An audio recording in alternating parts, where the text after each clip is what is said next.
गूंज is about work place harassment और ये इतना रेलिवेंट है with so many girls working in office today and it's done brilliantly. तो हमने सोचा कि लीड कास्ट को यहाँ बुलाते हैं, कुछ बातें करते हैं इस कॉन्सेप्ट के पीछे, why did they choose this project. तो हमारे साथ आज जरनाब और Ahmed from Goonj are in our studio which is Komal Mir and Firoz Qadri. कुछ उनसे बात करेंगे। अस्सलाम वालेकुम। वालेकुम अस्सलाम। कैसे हैं आप लोग? ठीक ठाक, आप बताएं। आज बारिश हो रही है इस वक्त कराची में, बहुत ज़बरदस्त किस्म की। हम जाल पे खेल कर आए हैं। हाँ, ये जाल पे खेल के आए हैं, सही बात है। और फिरोज तो इज़ वेरी सरप्राइज्ड। नहीं, मैं सरप्राइज नहीं, मैं शॉक था। मुझे थे। क्योंकि मुझे कह रहे थे लोग कि घर नहीं जा सकता। मैंने कहा कि यार कितना भी क्या हो गया। बाहर निकला तो पता चला मेरी गाड़ी भी नीचे ही थोड़ी, तो ऐसे ऐसे आ रहा था। तो अपनी गाड़ी पे आए हो? हाँ, मैंने भी यही पूछा। मुश्किल में बाहर मैंने खुद ड्राइव करके आई। मैंने कहा ओह। फिर उसके बाद मैंने कहा राबिया अब एक्सप्रेशंस रोक लो, अब तो जो होना है वो हो गया। अब इंटरव्यू के बाद पहुंच गए, अब इंटरव्यू के बाद देखी जाएगी अब जो हो। हाँ, मुझे तो लग रहा है मुश्किल हो गई है। ये वाकई जान पे खेल के इंटरव्यू किया जा रहा है। हम सबको नहीं पता हम वापस कैसे जाएंगे और कैसे पहुंचेंगे। But thank you so much for. अच्छा, बाय द वे 3 दफा पिछले आधे घंटे में कैंसिल, यस नो। फिर कोमल को मैंने एंड में कहा कोमल अब आप फिर उसको कॉल करके बोले कि you are coming so he can also come. अब मैं 2 दफा मना कर चुकी, तैयार हो चुके थे। देन फिर उस कॉल में कोमल कह रही है कि मैं आ रहा हूँ तो मैं आ जाऊँ। तो मैंने कहा yes see you in a bit. और कंफ्यूजन नहीं हो सकती, बस आ जाए, बस आ जाए। हम वो बात कर रहे थे, कुछ एक बड़े इंटरेस्टिंग आपने बात की थी गाड़ी का टायर चेंज करने वाली बात ना। So you know how to drive? Yes I do. तो बहुत अच्छा ड्राइव करती हूँ मैं एक्चुअली। हाँ, फिरोज आप वाउच करें। बहुत ज़बरदस्त ड्राइव करती है। 2 महीने पिक एंड ड्रॉप इसने किया मुझे। मेरे उस गाड़ी थी शुरू में। हाँ, और ये एक्चुअली बड़ी कुछ जगहों पे बहुत मज़े से गाड़ी निकाल लेती है, मतलब कट्स वगैरह पे। तो मैं कभी कभार ऐसे सोचता हूँ कि यार ये मतलब काफ़ी स्मूथली निकाल लेती है। वरना होता है ना, मुझे अगेन ये परसेप्शन है, आई एम रियली सॉरी, लेकिन एक परसेप्शन है, लेकिन होता है ऐसा। आप खास तौर पे अगर आप पैसेंजर सीट पे बैठे होते हो, तो मैं तो अगर खैर लड़का लड़की किसी के साथ भी बैठा हूँ तो मुझे टेंशन होती है थोड़ी सी। लेकिन drives really slow by the way. मैं बहुत तेज चलाती हूँ। ये इतनी बड़ी स्टार साथ बैठी हूँ तो जरा ख्याल भी रखना होता है। स्ट्रेस हो जाता है। तो और जाहिर सी बात। तो आप बता रहे थे कि आपके ज़हन में एक इम्प्रेशन। हाँ नहीं, मैं यही बता रहा था कि ये गाड़ी जिस तरह निकालती है तो एक आपका एक परसेप्शन होता है, बट इसने वो तोड़ा है। और 2 महीने से वाकई में मुझे मेरे पास गाड़ी नहीं थी शुरू में। फीमेल ड्राइवर्स के बारे में आपका परसेप्शन चेंज हो गया? परसेप्शन चेंज हो रहा है। नहीं, कोमल के बारे में डेफिनेटली, कोमल तो गूंज की स्क्रिप्ट ने आपको इम्पैक्ट किया? बिल्कुल किया। I worked in advertising. Okay, मैंने नौकरी की हुई एडवर्टाइजिंग में, तो कॉर्पोरेट कल्चर का अंदाज़ा मुझे है। और एक्चुअली ये सेटिंग जो दिखाई हुई काफ़ी, मतलब 100% तो नहीं कहूँगा, लेकिन सिमिलर सेटिंग में मैंने काम किया हो।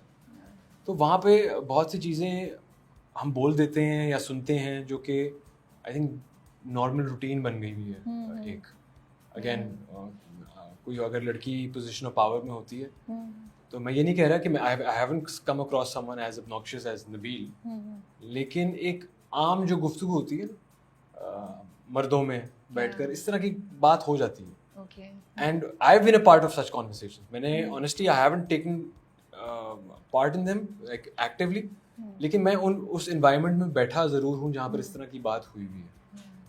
इसको देखकर इसमें काम करके मुझे अब एहसास होता है कि उस वक्त शायद या तो I should have walked out or I should have said something. जिस तरह अहमद कर रहा है वही सही तरीका है, क्योंकि at the end of the day आप अपनी वैल्यू सिस्टम घर से लेकर आते हो। सही बात है। और उसको रिप्रेजेंट करना बहुत इंपॉर्टेंट है, जो कि अहमद कर रहा है। आपकी बात इतनी सही है, मैं अहमद कहने वाली थी फिर कि even when I am watching the drama तो मुझे भी एहसास हो रहा है। और सबसे बड़ी बात जो वो एचआर की लड़की उसको बार बार बोलती रहती है ना, तुम ओवर रिएक्ट करी हो, नॉर्मल है, मजाक। कितने लोग मजाक में गलत तरीके की बात कहते हैं, हम सब चुप रहते हैं और हम उस चीज़ का हिस्सा बन जाते हैं, इसीलिए वो लोग खामोश नहीं रहते।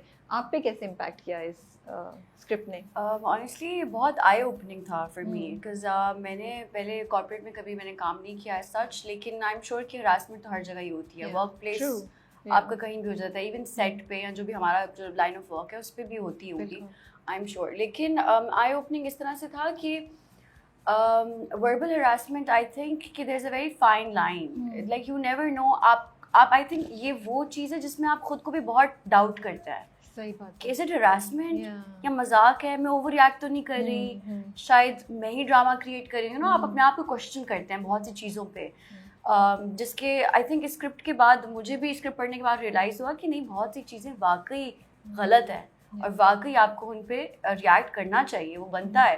तो मेरे ख्याल से कि इस स्क्रिप्ट से वैलिडेशन मिली है बहुत सी लड़कियों को, मुझे खुद भी मिली है कि अच्छा these things are wrong, if somebody tells you and comes up to you and says these things, तो ये गलत है, आपको गलत को गलत कहना सीखना पड़ेगा। आप उसको मजाक कह के टाल नहीं सकते या आप इग्नोर नहीं कर सकते, कब तक करेंगे वो, फिर आप अगले बंदे को और कर रहे हैं कि इनकरेज के वो और आके आपसे मजाक करे। तो हेल्दी बाउंड्री सेट करना कितना इंपॉर्टेंट है हर जगह, से वर्क प्लेस पे नहीं हर जगह। तो you're so right talking about healthy boundaries, you know. और आपकी ये बात भी इतनी सही है, इतनी दफ़ा you know कोमल, इस ड्रामे से पहले भी मुझे अक्सर हुआ है, लेकिन ड्रामा देख के तो मुझे ज़्यादा होता है। कई दफ़ा आप ऐसी सिचुएशन में होते हैं which I am sure Firoz you would also relate, later on you think यार ये जो उसने मुझसे बात की थी ना उसको नहीं कहनी चाहिए थी, बट आपको पता ही नहीं होता आप कैसे रिएक्ट करें, आप कैसे जवाब दें।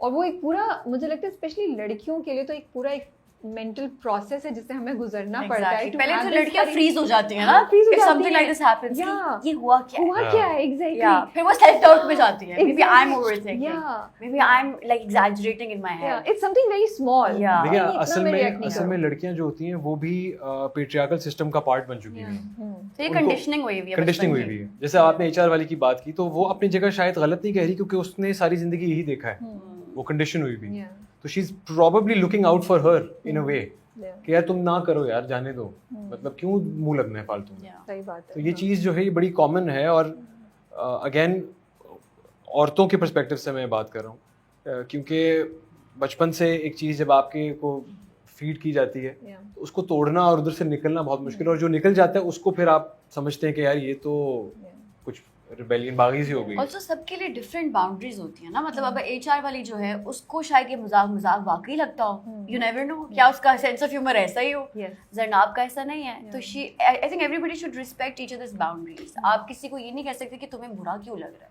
उसको लग रहा है तो लग रहा है यार, उसको वैलिडेट करो उसकी फीलिंग्स को। और लोग वैलिडेट तब तक नहीं करेंगे जब तक आप खुद अपनी फीलिंग्स को वैलिडेट नहीं करेंगे। खुद आप डाउट करते रहेंगे तो अगला बंदा भी कहेगा हाँ भाई जाने दो, क्या है। So you take yourself seriously first। और ऐसे भी तो होता है कि कोई आदमी जो है वो एक औरत को कहेगा कि यार उसको तो मसला नहीं हो रहा, तो तुम्हें क्यों मसला हो रहा है। सीरियसली ये बड़ी इंपॉर्टेंट बात है, बहुत ज्यादा है। हाँ, तो वही बात है ना कि औरत जो है वो एक पार्ट है इस सिस्टम का, और इसलिए औरत का साथ देना बड़ा जरूरी है, क्योंकि जब औरत ही औरत का साथ नहीं देती है तो वो पेट्रियार्की जो है वो स्ट्रेंथन होती है वहाँ से, ये सिस्टम जो है इसके जड़ें और मजबूत होती हैं। And I think it's so important जो आपने भी फिरोज बात बोली है, that and you also कोमल, कि every person is different।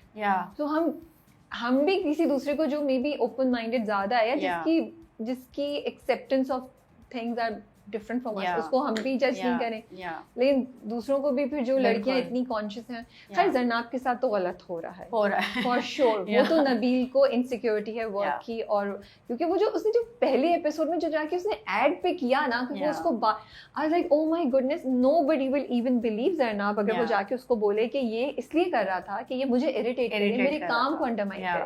वो मेकअप सही करा ले, वो पोक कर रहा था, वो एक तरह से, you know, it was so interesting to see that.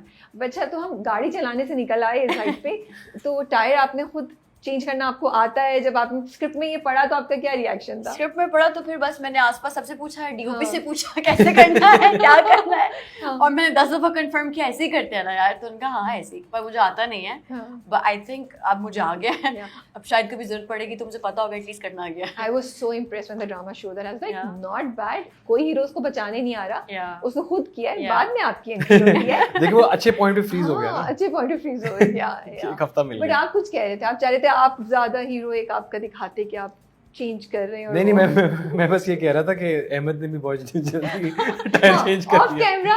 फिर उसकी ये कंप्लेंट थी कि अहमद ने इतनी जल्दी क्यों चेंज कर दिया, लाइंस कम थी ना, खत्म एक्शन तो दिखा दे। वैसे आपको बड़ा मजा आ रहा होगा, हल्का फुल्का रोल है, आपने 2 इतने इंटेंस रोल किए, उसके बाद ये एक लाइट हार्टेड रोमांस भी है इसमें बहुत, यू नो, सो आपको बड़ा मजा आ रहा होगा। मजा आ रहा है, डिफरेंट है क्योंकि वो मुझे बहुत से लोग सॉफ्ट बॉय एरा में चले गए, बहुत इंटेंसिटी कम अभी भी आई थिंक कभी कभार आ जाती है बाहर, लेकिन ये है कि वो इंटेंसिटी कम करने की कोशिश कर रहा हूँ। बट बोरिंग तो नहीं हो रहा कहीं? नहीं, क्योंकि मैंने पहले इतना अपने इंटेंस काम किया, जो गोमर दस्तक जो है वो दोनों ग्रे कैरेक्टर्स थे, एक्चुअली दोनों ग्रे कैरेक्टर्स थे, और दोनों में